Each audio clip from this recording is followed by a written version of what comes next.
So yesterday uh, we had a presentation from the Brazilian partner, and today we have first oral the lectures from the Indian partners, and then the message is there. Then we have the oral presentations, and after that we will start with the poster presentation. Okay. So first I will share. Can you see my screen now? My presentation, Alexandro? We No. are seeing Program. a program. Okay, Yes. okay, okay, okay. Now, Now it's your presentation. Yes. now my presentation. Okay. So, as I informed you yesterday that we have very long collaboration with the group of Professor Alexandro and Professor Elena, and our first project started in 2008. Okay. Actually, we were first together in Germany.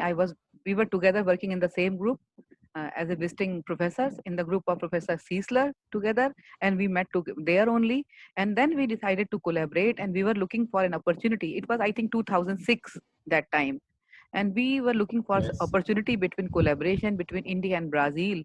And that time there was no program, no official program of government of India with which we can collaborate. Okay, but we were so lucky that after a couple of years there was of 1 year there was a call for the project proposal between India and Brazil, and then we submitted the proposal under that call, and our proposal was successful, and that proposal was 3 years.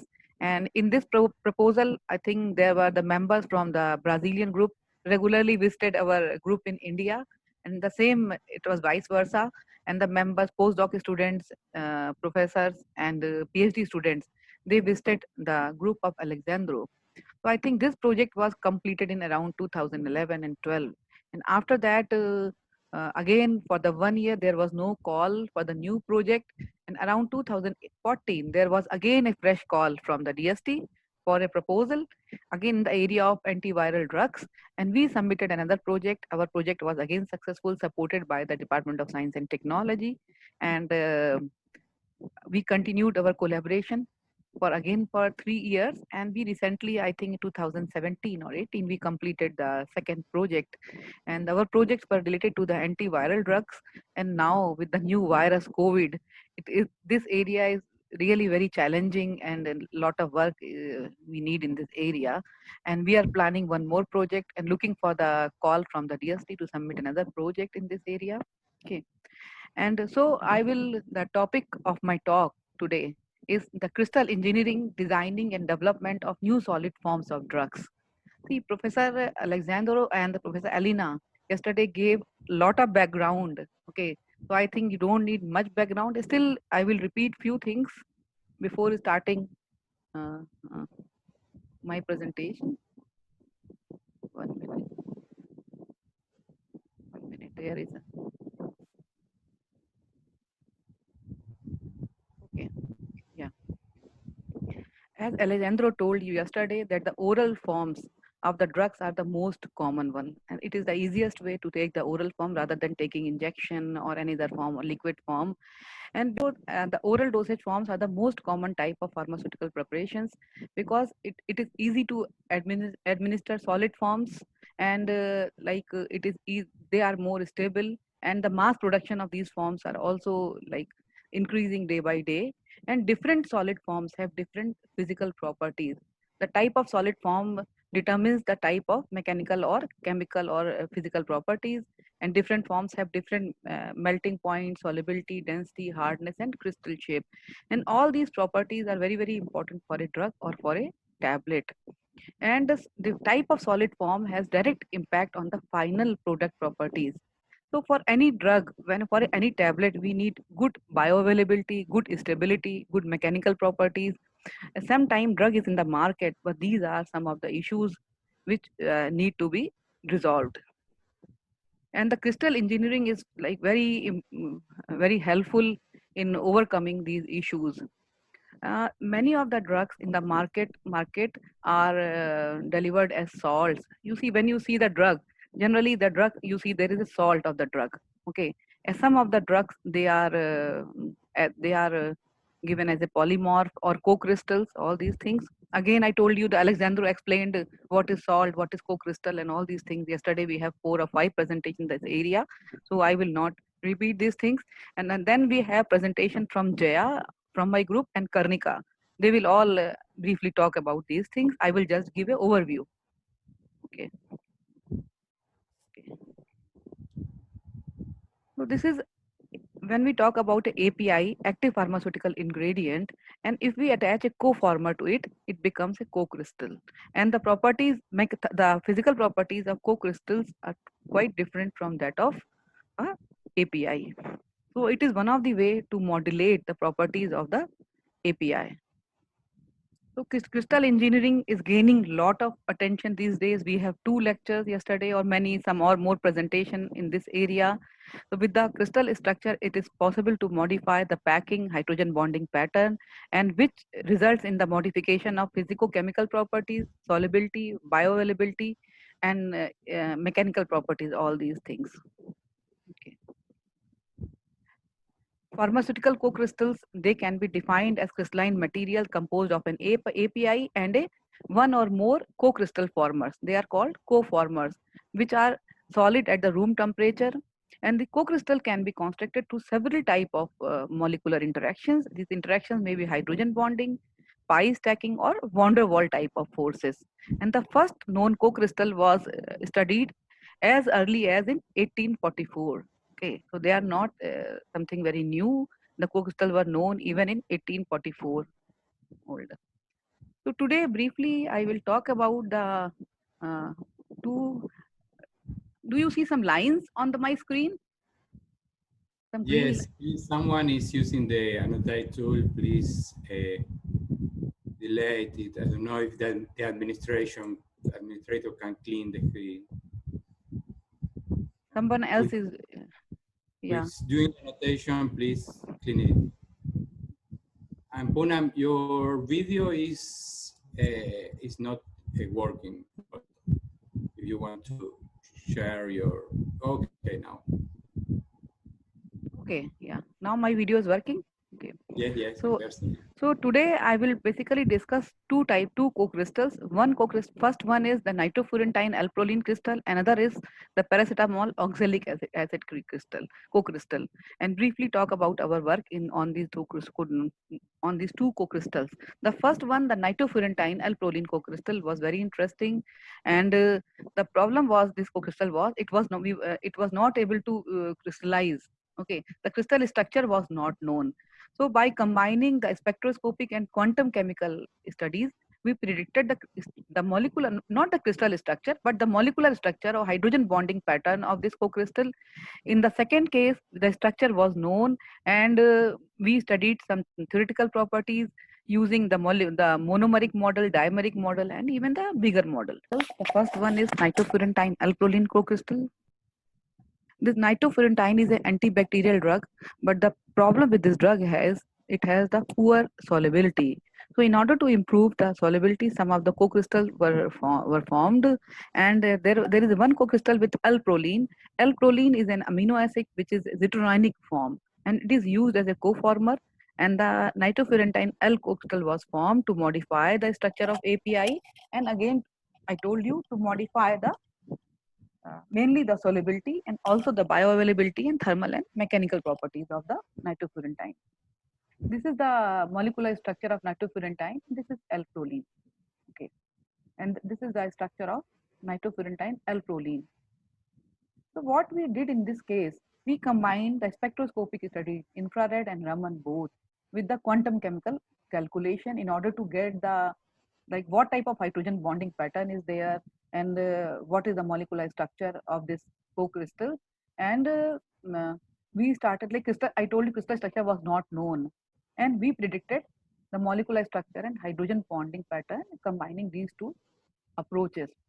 So from molecular electrostatic potential, we had some hints about the hydrogen bonding sites for the co-crystal.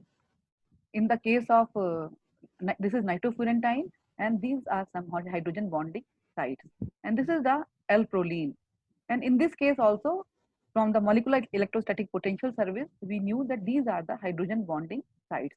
So with this information, we prepared several models with which we can combine L-proline with the, 1 minute, yeah, I was just checking the recording is going on or not. Okay, sorry. So we combined L-proline with the nitrofurantine. So we had some hints from the vibrational spectra, whether the we have some frequencies like COO, and the value shows whether it is in zwitterionic form or not. So from the hint in the spectra, we knew that the L-proline in co-crystal as well as in the amino acid, it retained its zwitterionic form. Okay. Then we have some idea about that NH of the nitrofurantine is participating in hydrogen bonding. And with all these information, we prepared we with 8 models. We prepared more models, but other models were not so stable, and we minimized their energies and all these things. And finally, we after that, some of these models, they after minimization with density functional theory, they were just broken up. There were some steric hindrances in some of these models. So finally, we ended up with uh, 2 models, model 1 and model 2. I will show you which are these 2 models. And using these 2 models, we simulated the vibrational spectra of this co-crystal. Okay. With the help of density functional theory, we simulated the infrared spectra and Raman spectra of these two. And this is using model 1, and this is from model 2. Okay. And we use different methods of DFT. I will not go in much theoretical details. I told you that they will, Karnika and Jaya, they will talk in more details about these things. I will only briefly tell you. And with these models, again, the most stable model, model 1, that we have done the conformation analysis of this model, and that ended up again in 2 conformers. So our results show that there is a possibility that conformer 1 as well as conformer 2, these 2 conformers can coexist at the room temperature. The difference between these 2 conformer is, see, this rotation, this is at the upside and this is at the down, their rotation around this bond. Okay. So using these 2 conformers, finally, we simulated again the infrared spectra and Raman spectra of nitrofurantine L-proline co-crystal, and we found that our models give a good agreement. The spectra obtained from these models, they are in good agreement with the observed spectra. So we can say the molecular structure that we predicted is it a good one, and it is able to simulate the properties or the vibrational properties of the co-crystal. Then we simulated again the Raman spectra of the co-crystal using these 2 conformers, conformer 1 and conformer 2. Again, the agreement is quite good. Even in the low frequency region, the agreement is good. And when there is a hydrogen bonding, there is a shift in the frequency of the bonds which are involved in the hydrogen bonding. There is a shift in the wave in the bond length. There is change in the bond length of the bonds which are involved in the hydrogen bonding. And this table is representing these changes. And again, I will not talk about numbers much in my presentations. And also, we have calculated the density functional theory. We calculated the chemical activity and we compared the chemical activity of the nitrofurantine L-proline with that of co-crystal, and in both the conformer 1 and conformer 2, and we find the chemically that the homolomo gap of this co-crystal is less than that of nitrofurantine as well less than L-proline. So we can say that chemically it is more reactive than the nitrofurantine. Co-crystal is more reactive and softer than the nitrofurantine. We have also performed some molecular docking studies for nitrofurantine, and we used 2 different proteins as a target, and we used Autodock software for the molecular modeling. And with this software, it was possible to get the interaction or the sites which are involved in the hydrogen bonding, all these informations with the molecular docking. And in this table, we can see that the binding energy and different parameters of the molecular docking. And you see there are more, with this second protein, there are more hydrogen bonding sites. But with this protein, the binding energy sites are less. But the value of the binding energy is much lower. So we can say that this is strongly binding. This protein is strongly binding to this nitrofurantoin. Okay. So this was the overview when the structure was not, molecular structure was not known. It was possible to predict the molecular structure by combination of density functional theory and vibrational spectroscopy. Now I will come to the one of the very interesting name, paracetamol. You all, I think it is the most common name among drugs. When there is, we have some fever, we have some like something, or we are feeling pain or tired. Generally, we take the paracetamol. So paracetamol, uh, we studied the paracetamol with the group in the Sweden. It is our joint work with the Swedish group. And paracetamol, we studied some co-crystals and salts of paracetamol. And the Karnika will talk in more detail about, I think, paracetamol salt. Okay. So I will not touch the part of salt. I will talk about the co-crystal. So basically, our aim was to improve the mechanical properties and study how these properties can be improved. See, the paracetamol exists in two forms, monoclinic and orthorhombic form. The first one, form 1 is monoclinic, form 2 is orthorhombic. And the form 1 is commercial one and the form 2 is non-commercial one. But the problem with form 1 is thermodynamically it is stable, but it has poor tableting property. While form 2, which is thermodynamically unstable and non-commercial, that has better tableting property. So with the aim to achieve the the mechanical properties like form 2 but thermal stability like form 1, there were some co-crystals were formed for paracetamol. The difference between the form 1 and form 2 is, you see, the form 1 monoclinic, it has zigzag like things, while in the form 2 it has a layered structures. Okay, and this type of structures are called slip planes, the layer type of structure. I will talk later the what are these slip planes in crystallography. And this, you see the this form 1 and form 2, vibrational spectra of form 1 and form 2, and especially the low frequency region is more sensitive to these changes. Although there are small changes in the higher frequency region also, but these changes are more in the lower frequency region. Okay. So the slip planes, I told you that this form has a layered structure, this form has some slip planes. The slip planes or cleavage planes in a crystal correspond to the crystallographic planes in the crystal exhibiting weakest interactions between adjacent planes.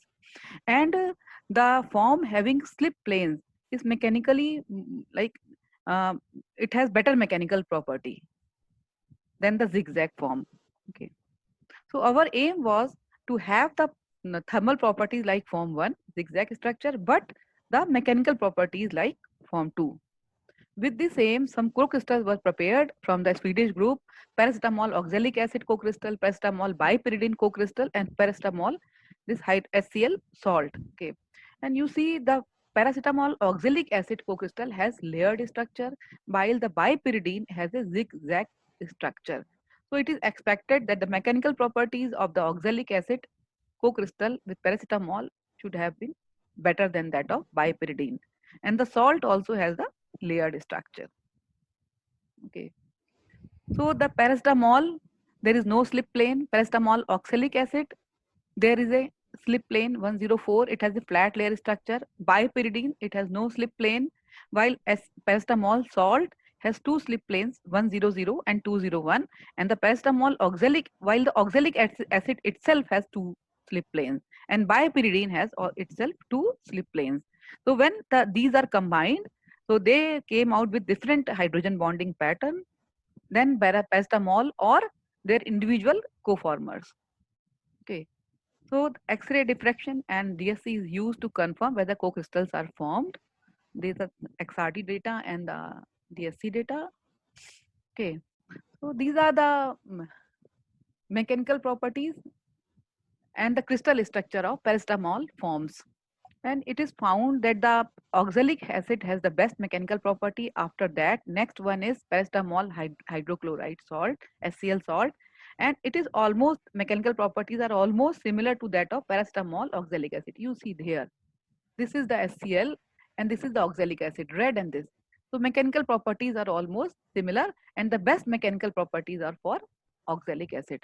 But the mechanical properties of bipyridine are not as good as that of uh, these two co-crystals. Okay.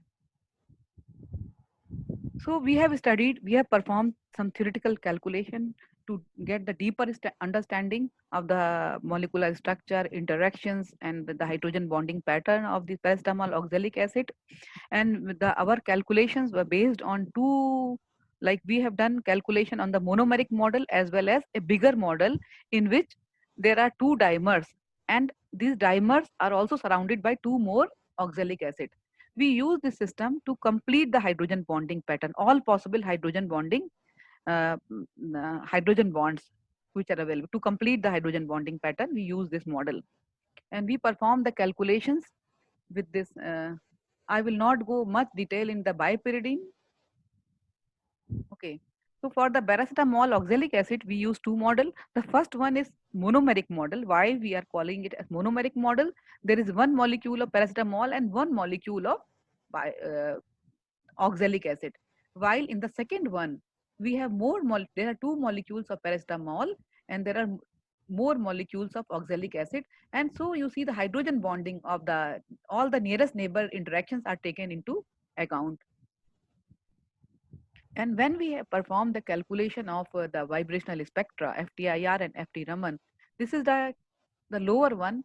This is the experimental spectra of paracetamol oxalic acid co-crystal. And the lower one is calculated using monomeric model, and while the upper one is calculated using the dimeric model in which we have two additional oxalic acid molecule. And you see the agreement is much better because all the nearest neighbor interactions are taken into account in this calculation. And same is with the FT Raman spectra. So it is always advantageous to go with the bigger model to take into account the more and more hydrogen bonding. But we have some calculation or limitation of our computational limitations also. So we have to decide between time and the accuracy. Again, when there is a hydrogen bonding, there is a change in the bond length or change in these changes are reflected in the vibrational frequencies also. So these are some numbers. And then we perform the natural bond orbital analysis, which gives information about the factors which are responsible for the stability of the molecule. We did some calculation of atom in molecules, which provide us information of type of hydrogen bonding is present or type of bonding is present between co-crystal and co-former, or even the intermolecular hydrogen bonding. And then the homolomo analysis, the homolomo gap of paracetamol, then monomer, case of dimer. And you see in case of monomer or dimer, the homolomo gap is smaller than that of paracetamol. So basically the monomer or the co-crystal is more reactive, again as in case of nitrofurantoin alproline, is more reactive and softer than the paracetamol. These are some reactivity descriptor. I will not go in much details. And this work is partially we have done with the support of our Indo-Brazil project that we have with Professor Alexandro and Professor Xavier Elena. And then some part of this work is done in collaboration with the support with the Indo-German project that we have with the University of Marburg, and some work that I was presenting on the paracetamol that was done in collaboration with Sitaram Velega or Manish Kumar Shimpi at the university in the Sweden. Okay.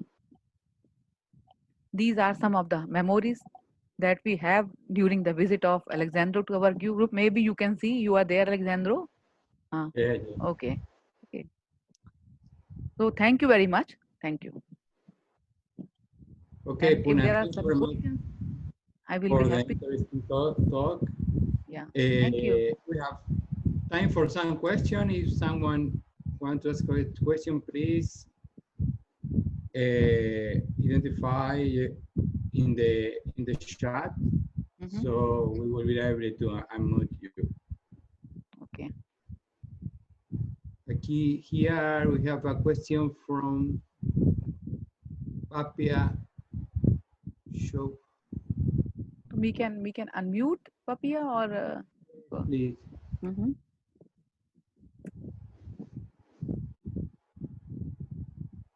Yes, Professor Papia Chaudhary. Yeah, very it's a nice talk, Professor Poonam. Yeah. But very clear understanding. I have two, three very small questions. Yeah. First question is that you have for the docking you have chosen some protein. Yeah. The question Okay. is how you are choosing that protein. How you have chosen two protein, I think. Yeah. ELAV like protein. So what Yeah. is the criteria will give you that idea to choose which protein I have to choose for it for the Again, docking? we took the help of Autodoc software, and Uh-huh. the software we get a listing of proteins which can interact with the drug. Okay. Okay. And my next All question. with the database, not from our own info. Then Okay. also we Okay. have some information that this drug is suppose antibacterial or this type of drug, and from the some like biomedical studies, biological studies, there are some papers in which that this drug will interact with this type of protein. Okay, so Okay. we use Okay. some Okay. supporting information from there. My next question is: you have worked too much work in with paracetamol also. Yeah. Now you have chosen, I think, oxalic acid and some bipyridine as the for the co-crystal structure. Yeah. Now again the same question: why you have chosen oxalic acid, not other acids also? Because our aim was to get the layered structure to improve the Okay. mechanical properties, and the oxalic acid itself has very good mechanical properties. It has the slip planes, it has the layered structure. So we Okay. thought Okay. maybe with the interaction with oxalic acid we will get similar, maybe it will help us to bring in similar properties in paracetamol Fine. compound. Yeah. So maybe it is possible also to you can choose other acids also which Yes, have yes, this layer. yes. And in that case also, I think you got, according to your study, for monomer and dimer was showing good result. Because we took into account all possible nearest neighbor interaction in case of dimer. Okay. While in Okay. monomer we have just one interaction between Uh-huh. paracetamol and oxalic acid. Okay. The band gap is also small in that case of Yeah, dimer yeah, also. slightly, yeah, Okay. slightly Okay. lower. Yeah. Uh-huh. Okay. Okay. It's clear. Clear. Thank you. Thank you very much. Thank you, Papia. So maybe now we can move to the next presentation. If there is no more questions, any question, Alexander? Any question? And I I don't think think no. I think Xavier is trying to say something. Maybe I will unmute him. Let me see.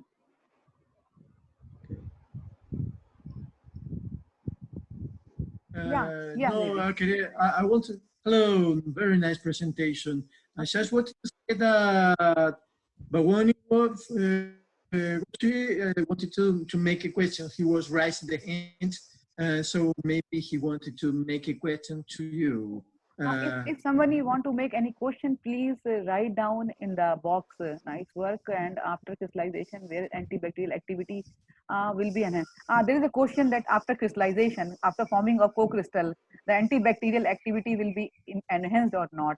I think the co-crystal formation has not much effect on the activity of the drug itself, like it is a antibacterial drug. That activity will not change much by the formation of co-crystal. Only the physicochemical properties will change by the formation of co-crystal. Yeah. Sorry, just one small question. Yeah. You have the crystal structure of this compound, do you? Do you have the crystal structure of this compound? Yeah, paracetamol we have. Yeah. Yeah, of course. Did you try to make a DFT calculation with periodic bonding in crystal? No, that is our next. Because that could be at some point less computer cost. It will give you more information in crystal. So and you can change in this kind of calculation. You can change the physical property to which the crystal is facing. So maybe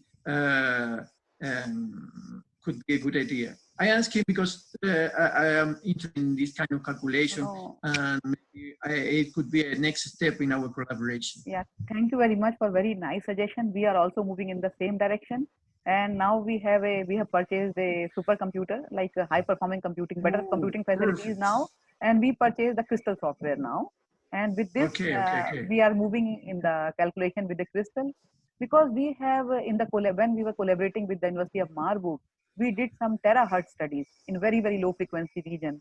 And for Ooh. interpretation of terahertz data, it was not possible to do it with monomer, dimer, trimer, or pentamer. We Yeah, need yeah, the yeah, calculation yeah. with periodic boundary conditions. So that is our Yeah, yeah, next thing. Yeah, we are getting to the same point. yeah. From a different direction. We are moving with the towards density analysis, and for that we need periodic calculations. So that's yes will Yeah, be the for next. sure, it is very the nice next. idea, and we will soon come up with this calculation on the Yes, unit cell. Yeah. Okay. Thank you very much for my suggestion. perfect. Thank So you. yeah. So